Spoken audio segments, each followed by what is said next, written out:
Well, hello and welcome to our brand new channel, Rob and Von Moving On. We're Rob and Von, obviously. Von will interject where I get stuff wrong, and if I forget something, the only reason I'm doing it is because I've sort of rehearsed it in my head. Anyway, we've been living the dream in Spain now for over 11 years.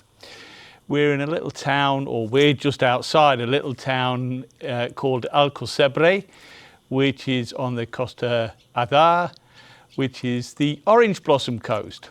So when you get your oranges in the winter, your oranges and your mandarins, satsumas, whatever you want to call them, in the winter, often on the side of the box when you go to the market it says Valencia. This is the region that they come from, and they are the sweetest and most beautiful oranges and satsumas in the entire world.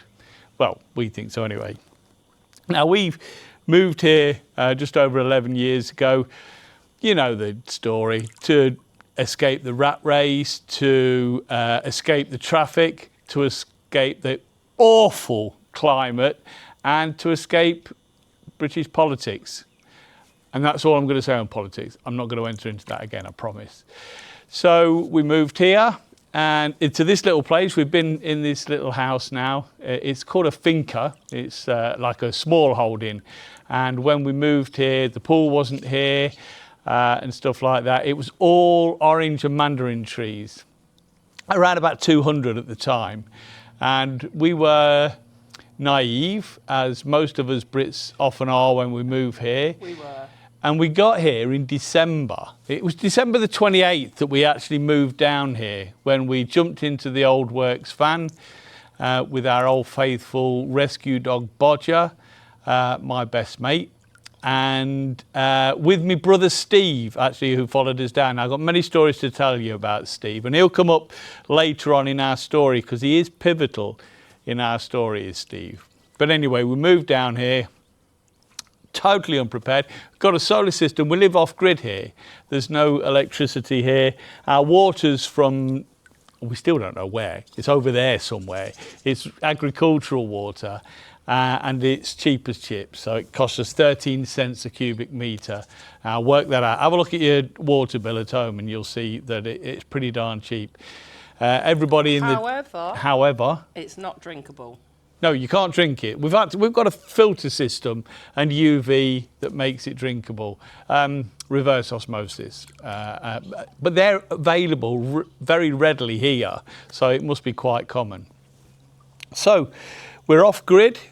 We have no electricity, or we had no electricity, but we had solar, and we thought that was going to be great. It was truly awful. It wasn't man enough for anything. And over the years, we've had to upgrade it. And we've learned a lot about solar. We've learned a lot about everything in Spain, if the truth be known.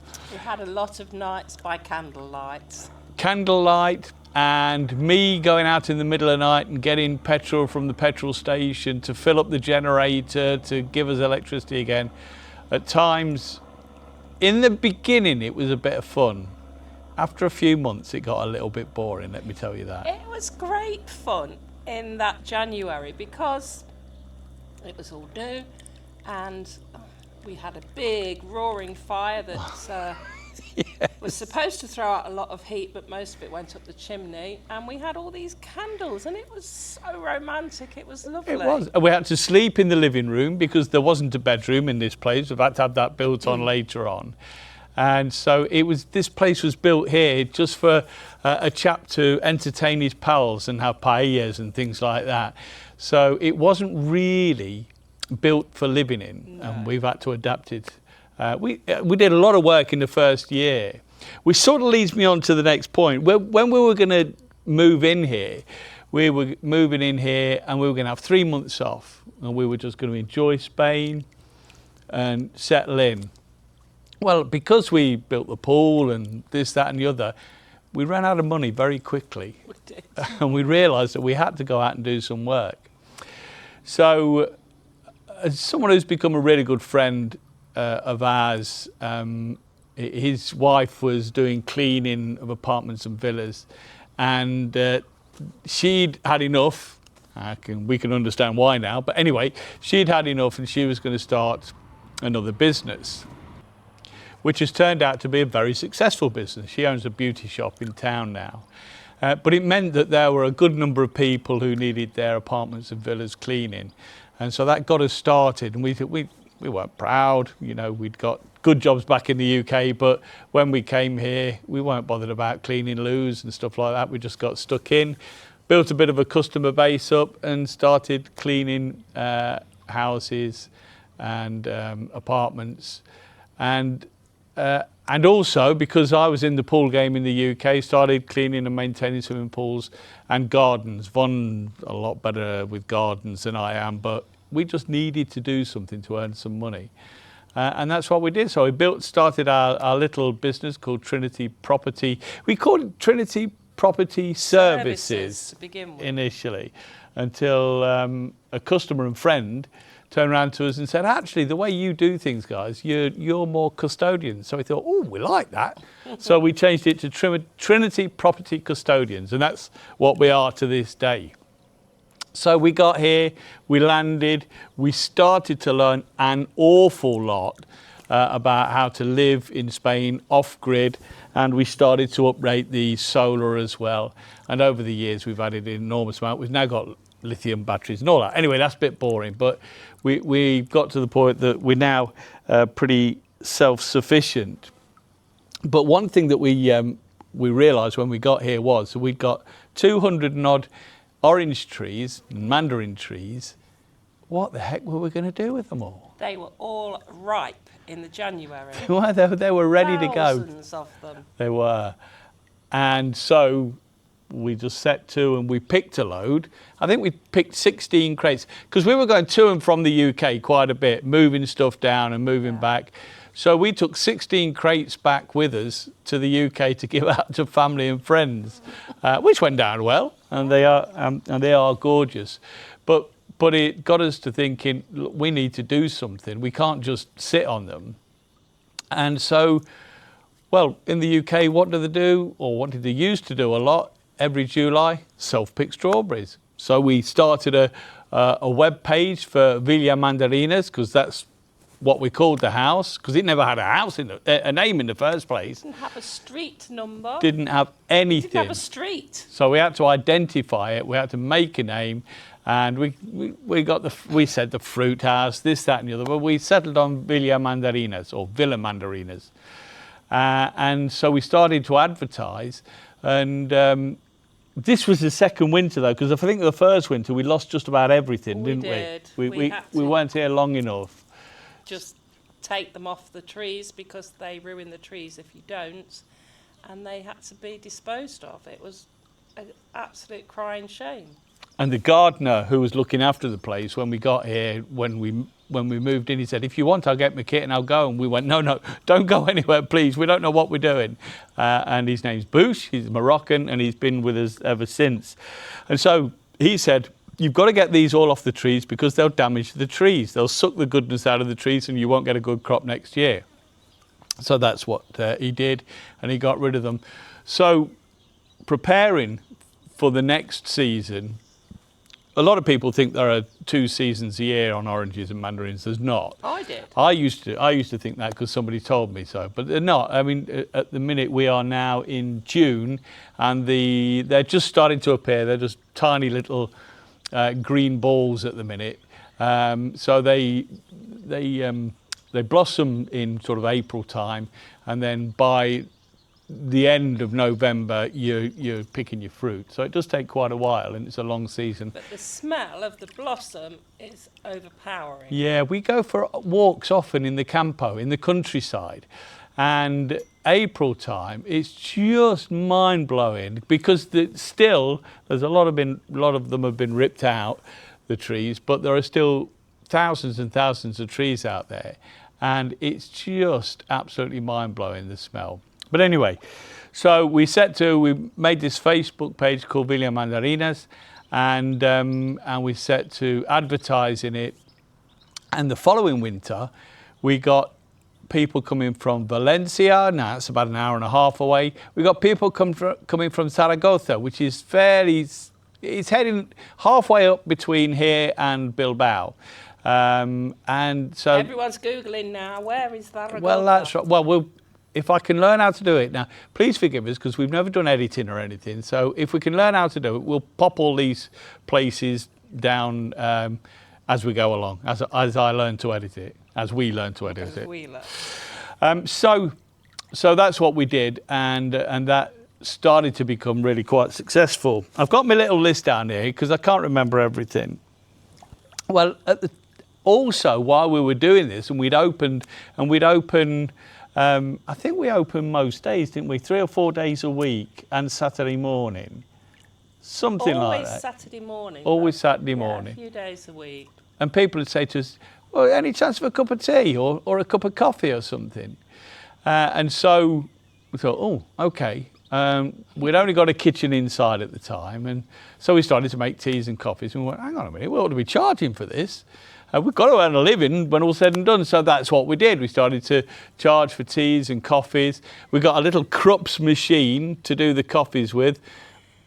Well, that was hilarious, frankly, because every couple of hours that would go on a clean and that'd take 20 minutes and stuff because it's only meant for you at home. So we did that. And then, However, can I just interject and Of course say, you can. what a good brand this Krups machine is, because it has made hundreds and hundreds and hundreds of coffees over the last how many years? 7 years now. And it's still going strong. Good brand. Oh, no, it's not. It's 9 years. 9 years. And we're not sponsoring anything. We're not being No, we're sponsored not. by anyone. So it's, just saying if you we're want only good- plugging it a good because machine. it's a good machine. There's no doubt about that. So we started to do that and we said, well, I'll tell you what we could do as well. We could do bacon butties and sausage baps and egg baps and things like that. And so it started to develop and it started to work. And look, we weren't making a load of dosh, but we were getting by. We were doing all right. And so we carried on doing this. And then, of course, at the end of the season, there's no oranges or mandarins left. People loved the garden, they loved the pool, and so we carried it on throughout the summer. And then we thought, because we're always thinking, we're still not really earning enough, we need to think of something else. So I got in touch with Channel 4, who do a programme called A New Life in the Sun. I sent them an email and just said, are you interested in covering us? To me, it's just free advertising if you can get them in. And I explained what we've done and what we're doing. And they said, yeah, we'll take a look at you. And so in 2019, they came here to film us. But we were also at the point where we needed to extend from the inside kitchen to the outside kitchen. So we had to do some renovations here and put in an outside kitchen so that I could do the cooking for the cafe. And of course Channel 4 filmed all this. It was good viewing. Now if you want to know where it is, it's on More 4, I think it is, Series 5, episodes 16 to 19, I think, from memory. So you can have a look at that and see how we've bungled along and blundered along from the beginning. And we're still blundering along now even. I can tell you, that's just how we do things, isn't it? Part of the fun. It is. It's always a lot of fun. Well, it's not always a lot of fun, No, but sometimes it's a bit stressful. it can be very stressful at times, but it's an adventure. Put it that way. Yeah. It's an adventure. So we did that. And when the series aired in early 2020, in January, all of a sudden we got an influx of people. So it worked. It was great. Do you remember what happened in March 2020? COVID. Everything was locked down and we lost all that we'd gained, we lost. And so we didn't have furlough like was in the UK, nothing like it actually. We did have a loan from a government approved loan at preferable rates, but still there was no furlough. And we were self-employed, so we'd got no chance. So it was a difficult time, apart from a horrible time psychologically. I think it was for all of us, wasn't it? And so, Yeah. but all the time we're thinking, what can we do? What can we do? What can we do? Well, while we were in lockdown, And we had 2 or 3 lockdowns, and they were very strict here, let me tell you. Not like I the didn't UK. leave this property for 3 months. So that's absolutely true. And For then 3 I didn't months. want to leave. And that's the psychological effect. Von was, I was allowed out once a week to go shopping. And when I went down to the local shop, the Guardia, it was the local police were there to have a look at your identification to make sure that you were only once a week. So they were serious about it. And arguably, because of that, it was we were better prepared here in Spain. So we'd pretty much lost everything in the business sense, but we had to carry on. But we were still thinking about when everything opened up, we'd still open up here 3 or 4 days a week. And we were also making sausage rolls and pork pies. We were making Cornish-ish pasties. Better than Ginsters or Ginsters pasties, let me tell you, because you don't use flipping puff pastry for pasties. No, you don't. Anyway, so we made them properly. And we were selling them, and that was okay before COVID. But we realised that even the outside kitchen here wasn't really big enough. At that time, friends of ours who were running a bar said they'd had enough and they wanted to retire and they wanted out. Long and short of it, we bought the bar because the kitchen was big enough and we could do all of our work down there for here. Well, the bar was too busy when we got opened up, and we never really did open up back We here. never got back to So it. we never had did. time. We never had time. It was busy down there. It was a good little business, but it was just too busy down there, and we worked our socks off for 2 years straight and realised, because we were approaching 60 by that time, and realised it was too much for us and we were too knackered. Bearing in mind that our bar opens at 8 in the morning and it closes when it closes. Which is, it's not dead late, but it's normally sort of 11, 11:30, and it's those hours have got to be covered. We did have some staff, but we were doing a huge chunk of the work, and we were absolutely shattered. So, a long story short, over a year or two, we employed more people to take the pressure off us a little. So, we'd been here for 8 years. We'd got the bar, and things were sort of okay. Look, we've never had a lot of dosh, and we've always maintained quite a bit of debt, let me tell you that, to allow us to keep doing what we're doing. Now, we cover the debt and we pay our bills, and that's okay, but we've never really had much on top, because a couple of times a year you've got to go back to the UK and see family. Everyone thinks you've been on holiday, but you've not. All you've been doing is going back there and darting from one family member to another, because we've got a big family. I'm one of 8, and of course when we moved here we've got no grandchildren, and now we've got 10. So you can imagine how busy it was. They've been busy. They've been busy. It's in the John O genes. So, but after about 7 years, my eldest said, "Why don't you guys come on holiday with us?" And we'd not been on holiday in all that time. I mean, look, we live in a fantastic place. We've got a beautiful garden. We've got a beautiful pool. That's all true. But we'd not really thought about it. And so we said, yeah, all right then, we'll come on holiday with you. And we went to Adeje in Tenerife. Absolutely blew us away. We loved it.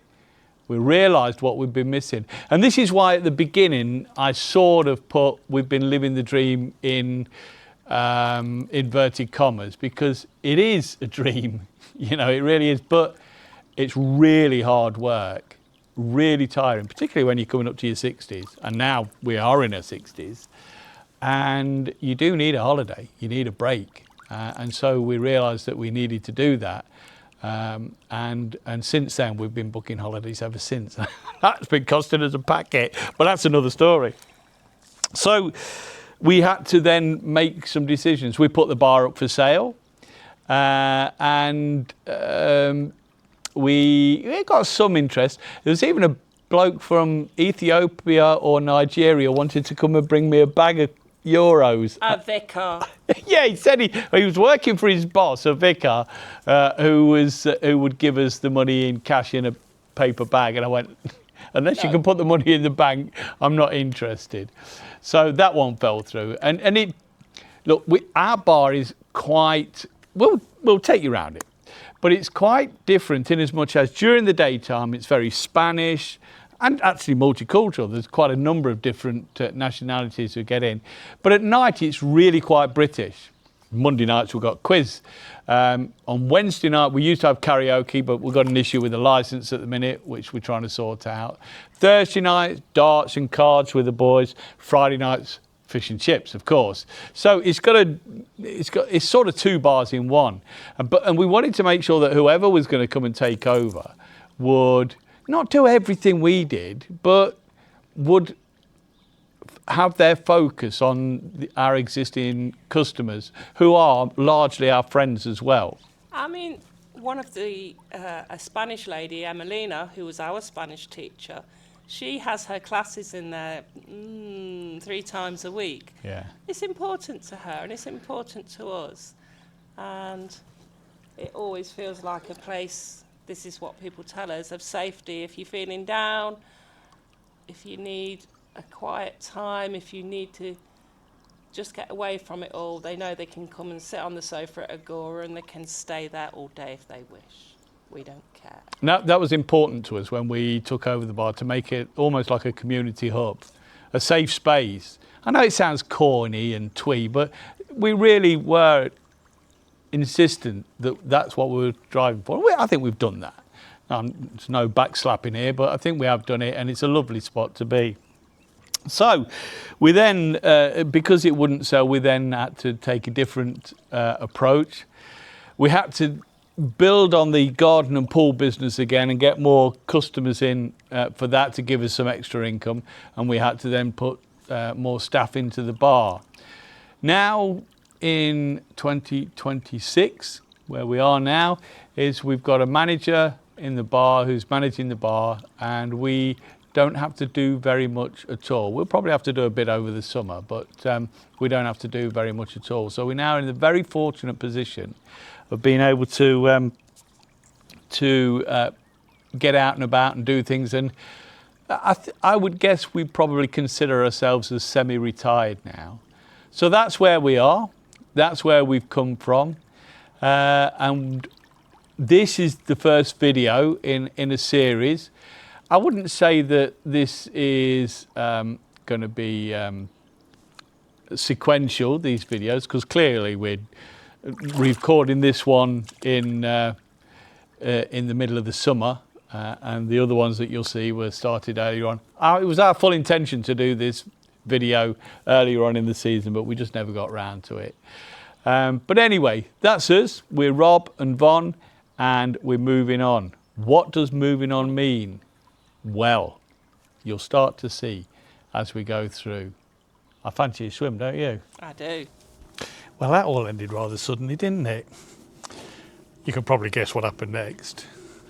But in reality, what actually happened was that the camera got overheated in the sun, and it decided to shut down.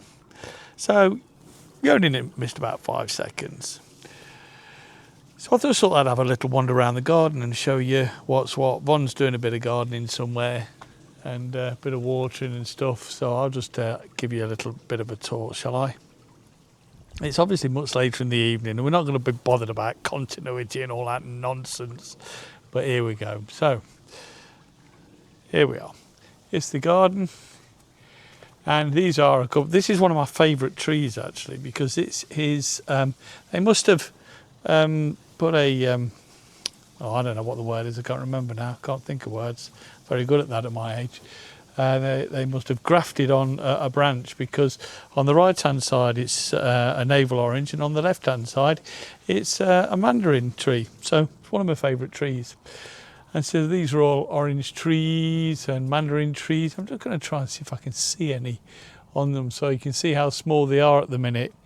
As I say, they were blossoming in blossom in April time. I can't see flipping any. Could be a bad year. But anyway, we'll find some. We'll go down in amongst them. So So this is the garden. We'll wander around. This is the mimosa that we planted probably, I don't know whether it was actually in the programme. It might have been. We might have done it in 2019. I'm not sure. Oh, you're out of the pool, are you? Yes. She's out of the pool. She's just had a little swim because it has been very hot today. Burning my feet. I've got nothing on my feet. Right. So anyway, we turn the camera around and this is the garden. Of course, and you've probably heard it many times, you can't have a traditional grass lawn in Spain. Well, this is a few years old, let me tell you, and it's looking fantastic. And we had a party last week and lots of kids were on the lawn and everything. And I love a very untidy garden. Now, it might sound like an excuse, but it's true. And so all these things are just bursting over the lawn and doing their own thing. We've got yuccas there at the back, and we've got, this is an oleander here. You see them down the centres of the motorways in Spain here a lot because they are very easy to look after. And you cut them hard back in the winter and they just come back year after year after year. We've got a gooseberry tree down here. Or gooseberry bush. That's it there, isn't it? I'm looking at the wrong one. Here it is, and we had a couple of gooseberries off it the other day. I'm not sure how successful it's going to be because it's very hot and dry here. Although you can see all the irrigation tubes down here, we irrigate every day when it's hot like this. I'm just wandering through the orange grove here to see if I can actually see any oranges. The problem is that they're really very well camouflaged when they're young like this, but I actually can't see any. And by now I'd expect to see quite a few. Can you see any, babe? I'm looking. She's looking, but we cannot see any. So maybe it's going to be a bad year. We've had the odd year that's not been so good. The last few years have been excellent, actually. We've had loads. On a Saturday morning, we still have the self-pick mornings during the end of November through December into January. And they sometimes people will pick, not a single person obviously, but customers together will pick something in the region of 1/4 of a tonne and you don't notice the difference when you go back up later on. I think this is going to be a bad year, you know. I can't really see any on the trees here. So, but this is the orange, one of the orange groves anyway. We've got another at the top of the garden. She's found an orange. I better go and have a look at it, haven't I? I've got to get myself through there now. These are actually child-sized trees because I can't get underneath. Not with my back at my age, I can't anyway. So, and I've planted all those yuccas down there. Can you see them, how they're crowding the fence out, or they're giving us some shielding down the bottom there. You've got some bougainvillea, 2 bougainvillea there. That beautiful rose, rambling rose, rambling rose. And then we've got the yuccas, and then we've got these oleanders, which I am particularly over the moon with. I absolutely love them. And I didn't cut them back this winter. I wanted them to bush out more, but I probably will in January give them a good cut back, a fairly hard cut back. But then, you know, then you get people being able to see through. Not that I'm that bothered about it, but if you're in the pool and stuff like that, you want a bit of privacy, don't you? So where are we? Where did she find one? Let's have a little look. Where did you find one, love? Next to the outside shower. I also pulled out one of your poke salads. Poke salad, Annie? Kita got your granny. Isn't it? That's poke salad. I don't know what part they actually eat, but Elvis sang a song about poke salad, and it grows here. Actually, there's a... Berries are poisonous. The berries are poisonous. Berries are poisonous, apparently. And you see the size of that cheese plant, isn't it amazing? How things grow here. This is poke salad. It's enormous. I'll sing you a song about it one day. Look, it has really pretty flowers on. Actually, most of them are gone over now. But then it gets like mini pumpkins. But then they go dark red, and the birds like them. but they're but poisonous they're to us. poisonous to us. Yeah. So we do let it do its thing. It's a bit thirsty at the minute. I'll put the watering on again in a bit. It normally comes on automatically, but it doesn't on a Sunday for some reason. See that bougainvillea down the end there? That's one of my favourites. I love it. When we came here, you could see through all of the fences to next door and everything. But now, since we've been here, the garden's really adapted. Amazingly, hang on, she's talking. Yes, hang on. Let's go and have a look at the oranges, shall we? I know where they always come first. I've lost them. So this is the outdoor shower. I've lost them again. Oh, here they She's are. lost them. There we There's go. two diddy ones there. Can you see them? Little. And there's one These will up be here. mandarins because it's this side of the tree that's mandarin. There's one. The other side is, there we go. There you go, they're on the way. So they'll be ready around about the 3rd week in November normally. Once it's got cold enough, they need a bit of cold to ripen up, oddly enough. This is recycling corner. Well, it should be the barbecue area, but that's where we do all the recycling there. And this is the kitchen that we were talking about earlier, that we open up in the winter time. And there's the coffee machine. And if you see the programme, you'll see that it's quite an infamous coffee machine. Yeah, so. Shaking the birds. The what, babe? The birds. Yeah, I was going to do some research to see exactly what they are. Maybe somebody could tell me what they are. We've They're got a not nest flying around at the minute. I think appeared. Swifts or swans I'll do a or little house video. martins, one or the other. Yeah, I'll do a little video later on when they're all flying around, because when it starts to cool down, they all fly around and it looks lovely. So let's have a quick wander up top. You're there on your own, I've got no shoes. Yeah, Von's got no shoes on, so I'll be on my own. And we've got a couple of fields next door as well that are ours, which we've never actually been able to do anything with as yet, but maybe one day if we make a bit of dosh, we could do something. There's some more yuccas there. And we've got some fruit trees at the back here. We've got some, I can't even remember what they're called. But they are, no, they're not. I can't remember. Albaricoques in Spanish. What is that? Apricots. And so these are some more of the fields that we've got here. And this one here is a field full of almond trees that we're supposed to take off each year and sell, but we never seem to get around to it because Bushy's never got the time. But Bushy's doing all the gardens now. We've got quite a number of gardens and pools on, which keeps him pretty busy. And this is the top field for the oranges and mandarins there. So there we go, there's a dead one. So that'll be getting cut up. You know, the wood for that is really great to cook on when you burn it. It's really great to do paellas on and things like that. So there we go. That's the extent of the internal part. We've got the 2 fields out here as well, which we'd like to do something with. In August this year, on August the 12th, there's going to be the total eclipse. We're hoping it'll be clear, and we're going to go up to the very top of the field and do a little bit of a video from there. Maybe we'll speed up the video when I learn how to use the editing program, and you can get a view from our perspective of the total eclipse on August the 12th. Well, that's it for about now. That's about us.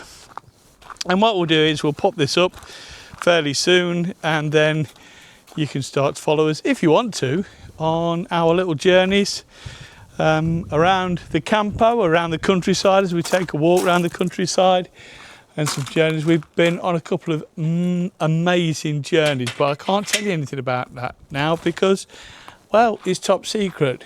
Why? Well, I don't know. No idea really. Anyway, have a great day, whatever you're doing, and you know what they say. I don't actually know why. Does anybody actually know why? I would say, please like and subscribe.